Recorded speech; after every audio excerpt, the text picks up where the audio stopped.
2024년 10월 가자 지구에서 6만 명이 넘는 사람들이 숨을 거뒀습니다. 같은 신을 믿는다는 형제들끼리 말입니다. 유대인과 무슬림 둘 다 아브라함의 자손이라고 주장하면서도 서로를 죽이고 있습니다. 예루살렘 구시가지 1제킬로미터, 서울 여의도 절반만 한 땅에서 세 종교가 지금 이 순간에도 충돌하고 있습니다. 통곡의 벽에서 유대인이 기도하는 그 순간 50m 떨어진 바위의 돔에서는 무슬림이 무릎 꿇고 있고 200m 거리 성묘교회에서는 기독교인이 손 모으고 있습니다. 같은 하늘을 향해서 말이죠. 대체 무엇이 이 형제들을 2000년 동안 서로 미워하게 만든 걸까요? 오늘 성경의 관점에서 이 이야기를 풀어보겠습니다.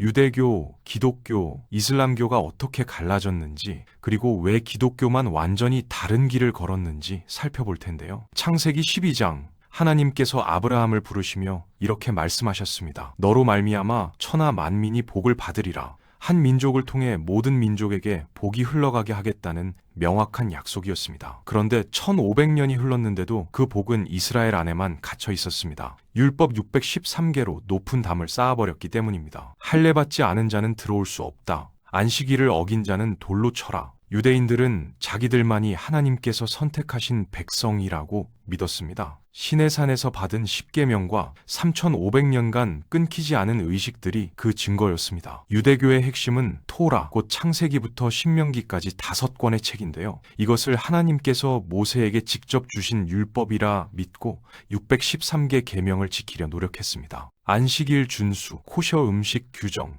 하루 3번 기도 같은 것들 말입니다. 유대교는 행동을 무엇보다 중요하게 여겼습니다. 믿음도 중요하지만 하나님의 계명을 실제로 지키는 게 더 중요하다고 본 거죠. 그런데 바로 이 지점에서 예수님께서 등장하십니다. 마태복음 27장 51절을 주목해 보시기 바랍니다. 예수님께서 십자가에서 숨을 거두시는 바로 그 순간 성전 휘장이 위에서 아래로 찢어졌습니다. 1년에 단 한 번 대제사장만 들어갈 수 있던 지성소와 성소를 가로막던 휘장 말입니다. 이것은 신과 인간 사이의 마지막 장벽이었습니다. 누가 찢었을까요? 위에서 아래로라는 표현에 주목하십시오. 하나님께서 직접 찢으신 겁니다. 이제 누구든지 들어오라는 신호였습니다.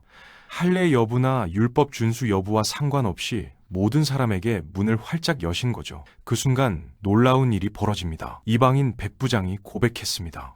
이 사람은 진실로 하나님의 아들이었도다. 예수님을 십자가에 못 박았던 바로 그 로마 군인이 제일 먼저 알아본 겁니다. 사도행전은 이런 반전을 계속해서 기록하고 있습니다. 고넬료의 집에 성령께서 임하셨을 때 베드로가 얼마나 충격을 받았는지 아십니까? 하나님께서 사람의 외모를 보지 아니하시고라고 고백했습니다. 할례도 없이 율법도 지키지 않았는데 오직 믿음만으로 구원받는 이방인들을 직접 목격한 순간이었습니다. 아브라함에게 하신 약속이 2000년 만에 이루어진 거죠. 그런데 유대교는 이것을 받아들일 수가 없었습니다. 사도행전 곳곳에서 똑같은 패턴이 반복됩니다. 바울이 회당에서 예수님을 전하면 일부가 믿고 유대인들은 폭동을 일으키고 결국 쫓겨나는 패턴 말입니다.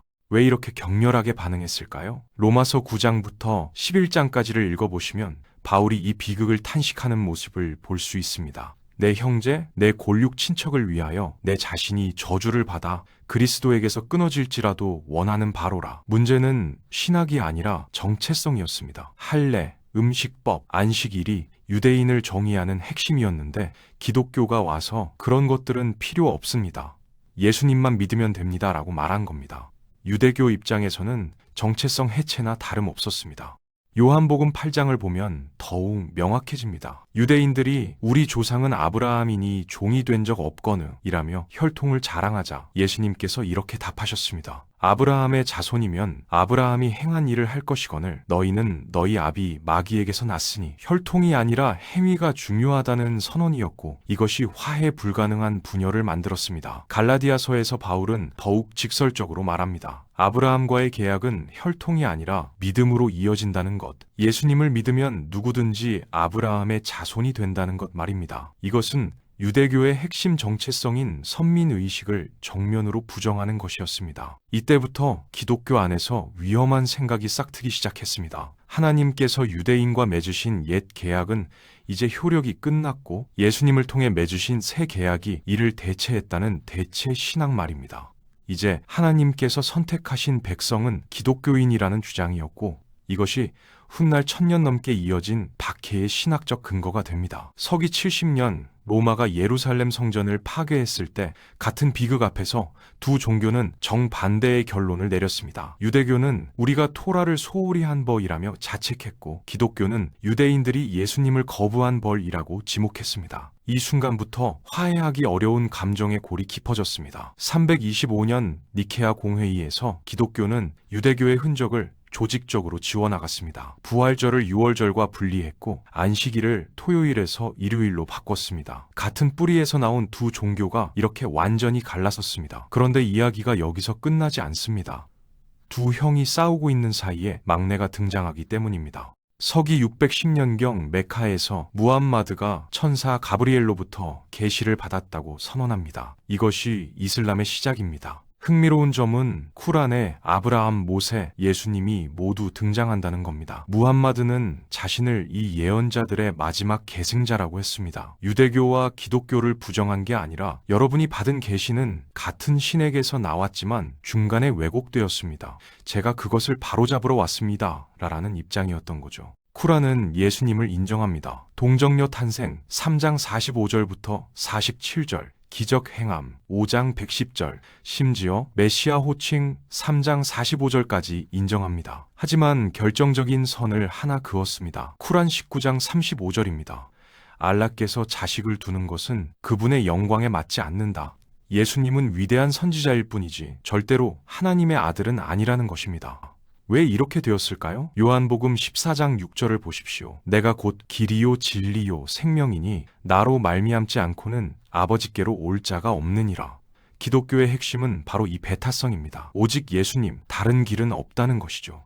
이슬람은 바로 이 배타성을 거부했습니다. 쿠란 5장 48절입니다. 우리가 너희에게 각기 다른 율법과 도를 정해 주었으니 모든 종교가 신에게 가는 길이고 예수님은 그중 하나일 뿐이라는 겁니다. 이슬람은 알라의 단일성, 곧 타우히드를 강조합니다. 알라는 절대적으로 하나이시며 아들도 파트너도 없는 완전히 초월적인 존재라는 것입니다. 쿠란은 기독교의 문을 인정하되 그것이 유일한 문이라는 주장만은 거부했고, 그래서 자신들만의 문을 만들었습니다. 5기둥, 샤리아, 지하드로 말입니다.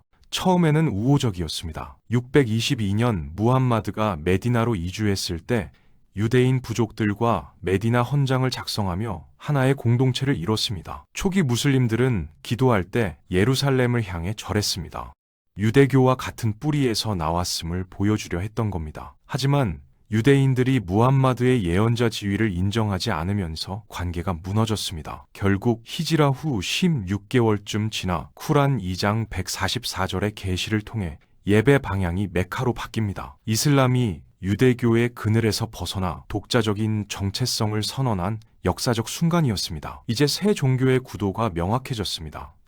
유대교는 자기들만이 하나님의 선택을 받았다고 믿었고, 기독교는 유대교를 대체한 세계 종교라고 주장했고, 이슬람은 둘 다 왜곡되었으니 자기들이 최종 정답이라고 선언했습니다. 구원관도 완전히 달랐습니다. 유대교는 율법 준수로 구원받는다고 보았고, 이슬람은 5기둥 실천과 선행으로 천국에 간다고 믿었습니다. 심판의 날에 선행과 악행을 저울에 달아 무거운 쪽으로 간다는 것입니다. 내가 무엇을 하느냐가 핵심이었습니다. 기독교는 완전히 다릅니다. 내가 무엇을 하느냐가 아니라 예수님을 믿느냐의 문제입니다. 아무리 착하게 살아도 스스로는 구원받을 수 없으며 오직 예수님을 통해서만 구원받는다고 믿습니다. 영접하는 자, 곧 그 이름을 믿는 자들에게는 하나님의 자녀가 되는 권세를 주셨다. 단순히 죄를 용서받는 것을 넘어서 하나님의 자녀가 되는 것. 이것이 기독교 구원의 핵심입니다. 유대교와 이슬람은 하나님과 인간의 관계를 주인과 종의 관계로 보지만 기독교는 아버지와 자녀의 관계로 봅니다. 흥미로운 사실은 구약 전체에서 하나님을 아버지라고 부른 구절이 거의 없다는 겁니다. 너무 거룩하고 두려워서 친밀하게 부를 수 없었던 거죠.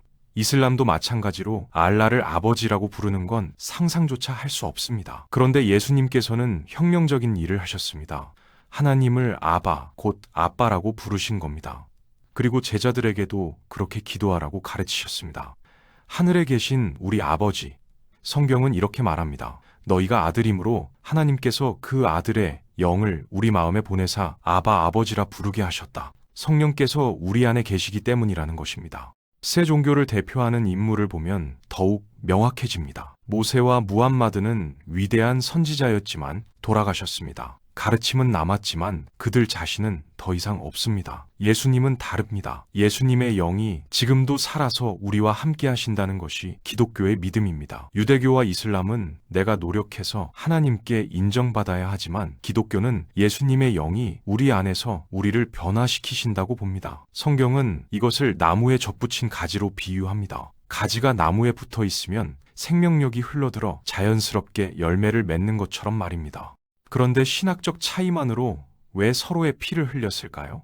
답은 예루살렘에 있습니다. 1제곱킬로미터도 안 되는 구시가지에 새 종교의 가장 신성한 장소들이 벽 하나를 사이에 두고 붙어 있습니다. 유대인에게는 아브라함이 이삭을 제물로 바치려던 곳이자 솔로몬 성전이 있던 곳이고 지금은 통곡의 벽만 남았습니다. 기독교인에게는 예수님께서 십자가에 못 박히시고 부활하신 곳이며 성묘교회가 서 있습니다. 무슬림에게는 무함마드가 승천한 곳이고 아크사 모스크와 바위의 돔이 성전산 위에 있습니다. 세 종교 모두에게 양보할 수 없는 땅이 수백 미터 안에 겹쳐 있는 겁니다. 1095년 11월 교황 우르바누스 2세가 성지 예루살렘이 이슬람의 손에 있습니다. 그리스도의 이름으로 되찾으러 갑시다 라며 전쟁을 선포했습니다. 1099년 10월 십자군이 예루살렘에 도달해 성벽을 뚫고 들어가서는 무슬림과 유대인을 가리지 않고 학살했습니다. 사망자는 수천 명에서 2만 명으로 추정됩니다. 그런데 1187년 살라딘이 탈환했을 때는 달랐습니다. 복수 대신 기독교인들에게 몸값을 내고 안전하게 떠날 기회를 주었고 빈민 7,000명의 몸값은 직접 대신 냈습니다. 십자군 전쟁 200년 동안 사망자는 200만에서 900만 명에 이릅니다. 영토가 아니라 저쪽은 적이라는 인식이 뼛속 깊이 새겨졌습니다. 중세 유럽에서는 유대인 박해도 심화되었습니다.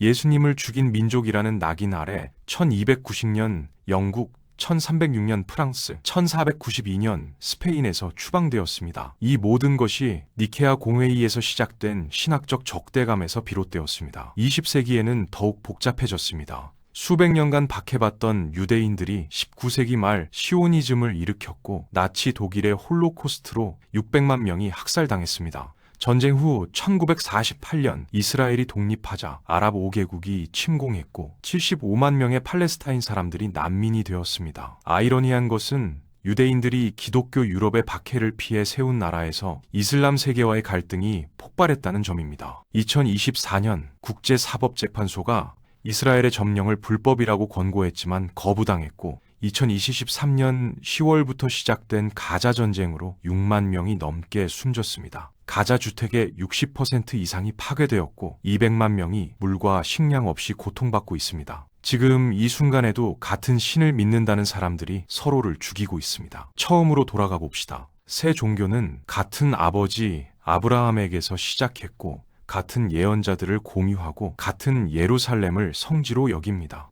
하지만 그 공통점이 오히려 갈등을 더 격렬하게 만들었습니다. 나야말로 진짜 후계자라는 주장은 상대방의 존재 자체를 부정하는 것이기 때문입니다. 세 개의 선택지가 생겼습니다. 유대교는 문은 이미 열려 있지만 우리만 들어갈 수 있습니다 라고 말하고 이슬람은 문은 여러 개입니다. 하나를 고집할 필요가 없습니다 라고 말하며 기독교는 닫혀있던 문을 예수님께서 여셨습니다. 누구든지 들어올 수 있습니다 라고 말합니다. 요한복음 10장 9절입니다. 내가 문이니 누구든지 나로 말미암아 들어가면 구원을 받고 요한계시록 3장 20절입니다.